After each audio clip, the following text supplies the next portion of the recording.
That's the house. That's the house right there I made 90 grand on in 30 days. Let's whip this around and walk through it. I haven't been in it yet. Let's look at what it looks like now, what it looked like before, go over some numbers and talk about 3 tips that you can utilize now to list your house and sell your house in today's market that's not quite as hot as it's always been.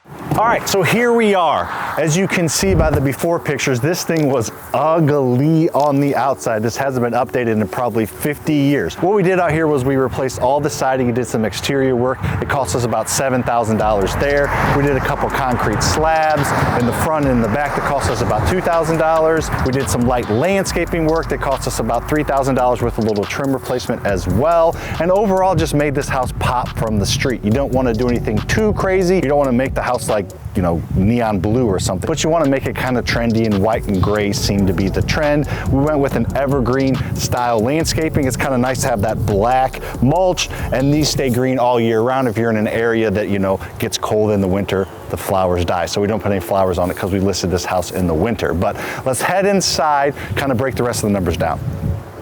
All right, so we're here in the kitchen. We ended up spending about $15,000 in here. We redid the entire thing. As you can see, it was really outdated, and we wanted to make it nice because kitchens are super, super important. Even if people don't use them, they just like to have a nice kitchen. It's a wow factor. You're gonna get the most bang for your buck. The rest of the house honestly doesn't have to be super, super fancy as long as the kitchen is really, really nice. We always put backsplash in. We always put hard surface countertops. We like to do a little bit nicer stoves than just your standard $600 stove you can get from Lowe's or Home Depot. A nice hood, just a few things to make this really pop. And we also, as you can see, kind of expanded this kitchen a little bit. Over here was just a wall and that was it. But wanting to make the kitchen nice, wanting to make the kitchen pop, we added this extra countertop. We put an under counter microwave in there, which is a little bit nicer of a feature. And then we added some nice shelves up here. So we really went the extra mile a little bit. Usually we'll spend $10,000 to $12,000 in the kitchen, but in this kitchen we went a little bit more overboard, spent about 15 grand. All right, now let's talk about paint and flooring. Not the most exciting subject, but let me talk you through what we did and give you some pointers on that as well. So on the flooring, we did luxury vinyl plank. It's not super expensive, it's super hardy. It's kind of the in thing. It's a lot cheaper than hardwood, and it looks a lot nicer than vinyl or anything like that. So we did luxury vinyl planks here on the floor, and then we did carpet in the bedrooms. It's kind of nice to have carpet in the bedrooms. It's a little bit cheaper, and it has a little more cozy of a feel. So we did that, and we spent about $5,000 on the flooring. Went with some neutral colors with a little bit of pops of grays, as you can see. And on the walls here, we just painted. We like to do a little more gray. We usually have a brown gray we used to have, and now we kind of shifted a little bit more towards the gray. That kind of seems to be more of the in color. So that's kind of what we did here. Just want things to be simple, kind of clean and pop. So we spent $3,000 in this bathroom, which may not seem like a lot, so let me walk you through why it was not super expensive. You can see we did not actually replace these tiles, we just glazed them. That is a lifetime warranty product that we have, so it's not like we're just painting some tile and having it peel a few years later. It's lifetime warranty, and as long as we've been doing it, it's been lasting. Then what we did over here, which is kind of unique, is we just got a standard that matches the kitchen vanity and a standard top, but then what we did was we poked a hole in it and just threw a nice little sink on top of it to give it a little bit extra of an appeal. We pieced it together so it wasn't super expensive. We didn't buy this all as one piece, and it just seems to look really nice and add a little bit of an extra feature. And then nothing super fancy with the fixtures or anything else like that. Now, something that I have noticed recently is it's in, or it's okay not to have everything match exactly. As you can see, we kind of have these brushed nickel pulls, brushed nickel finishes, but also gold. It used to be everything had to all be the same, but now it's pretty normal to have maybe a black pull or a black metal in a house and have some gray or some gold. Having that all match together isn't a big deal anymore. So we're sitting here in the master where all the magic happens, and I'm gonna have trouble getting up, but that's okay. Nothing super fancy in here. There is a ensuite bathroom attached that we ended up spending about $4,000 on. We just made everything match the rest of the house and got it staged, as you can see, and staging costs us about $2,000. Having somebody able to see what the house looks like with furniture is something we didn't always used to do, but now we do it, and I think it really makes a big difference. You don't want too much staging. We don't put beds in every single wiggle room, especially the smaller rooms, but just letting it feel like a home when somebody's walking through it and they can visualize themselves doing whatever you do in beds or doing anything like that, sitting at the kitchen table in the bathroom, just makes it more likely for them to vision themselves in it and then be willing to spend money to buy it. We ended up replacing the windows as well. That cost about $5,000. So now let's sit down, go over all the numbers, show you what we bought it for, show you what we sold it for, and then talk about those 3 tips that we utilize to sell all of our flips within a week or 2 of listing, even in today's market that's not quite as hot and the seasonality of winter having the market be slow. All right, so here's the final numbers.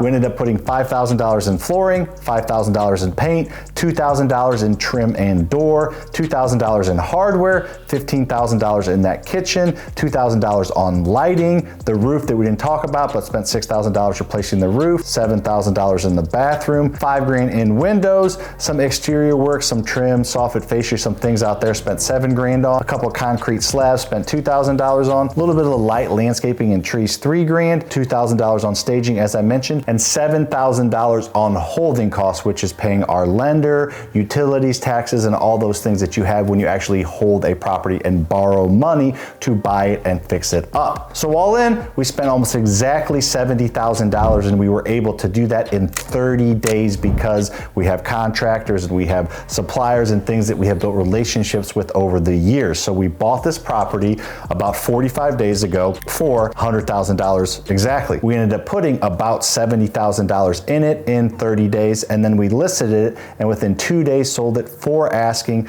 price of $259,900. Now, of course, there are costs. We're gonna have to pay the buyer's agent, we're gonna have to pay our agent to sell it, we're gonna have to pay taxes and a few different things, inspection items and all those things, so we're not actually going to net that $90,000, but I would guess we're probably going to net north of $70,000. Now, this was a project that we have done dozens, if not hundreds of times over the past several years. So something like this, getting a property done like this in 30 days can be tough for a new investor, but guess what? You can get to this point eventually. We too started out with a 30-day project taking 160 days and then 150 days and then 120 days. It takes time and repetition to get better at these things. Just because your first flip you don't do in 30 days and make $100,000 doesn't mean you should stop flipping, and especially in the market conditions that we're currently in. So let's take that segue and dig into a little bit of the things that we are doing to list in today's current market. That being said, there are some things you have to do differently now that you didn't have to do over the past couple years. Let's go over them now. So basically, you have to go back to the fundamentals. It's been easy lately, and that's just not how the world works and how things usually are. So here's some tips to still sell your house now. The first tip is do not sell your house or list your house for other listed house prices. You need to list your house for recently sold values, meaning when you're looking at other houses and talking to your real estate agent or talking to yourself and doing your own research and looking at a few different houses that have sold in the area and houses that are for list, look at the houses that have sold over the past couple months, not houses that have been listed, because there's a lot of agents and a lot of homeowners and a lot of rehabbers that are listing their houses way too high. And if you do that, you might have your house sit on the market for weeks, if not months, and then when it sits on the market for 90, 120 days, you get some price drops, the house gets some stank on it, and it's just not as easy to sell. So you need to be realistic about your list price and look at houses that have recently sold, not what they're listed for, because they could be listed for anything. The second thing that we're doing that we didn't always used to do is we're going the extra mile. We're making the houses a little bit nicer than we used to do. We've always made them nice, but we haven't always done things like those nice floating shelves. Those weren't cheap. This under-counter microwave, as I mentioned. We're just going the extra mile because we're trying to differentiate ourselves, because there are more houses listed than there has been. Recently, you can see all the numbers. There's not as many buyers, there's more sellers, so the numbers are starting to even out a little bit, so there's more competition out there. And if you spend an extra $2,000, $3,000, $4,000, $5,000 on these extra little finishes like I showed you in the bathroom and like you see behind me, that can make a huge difference. You'll probably sell for more. Someone walks through a house, they don't know you, they don't know your rehab quality, they don't know if you're just, hiding things or buttoning things up, they don't know what you're doing, but if they see things like that and they see you going the extra mile, they have a lot more confidence in the project and they're a lot more likely to give you a solid offer. The third tip is just setting yourself up for success by not trying to hit a grand slam slam or trying to hit a home run every single time, especially if you're a brand new investor. Look for these grandma clean type houses. Now this is a little bit extreme of an example because this was a $70,000 rehab, but it was all surface level for the most part. We didn't have to dig into any walls or rip anything out or do anything major, add an extension or get a permit for anything crazy, anything structural.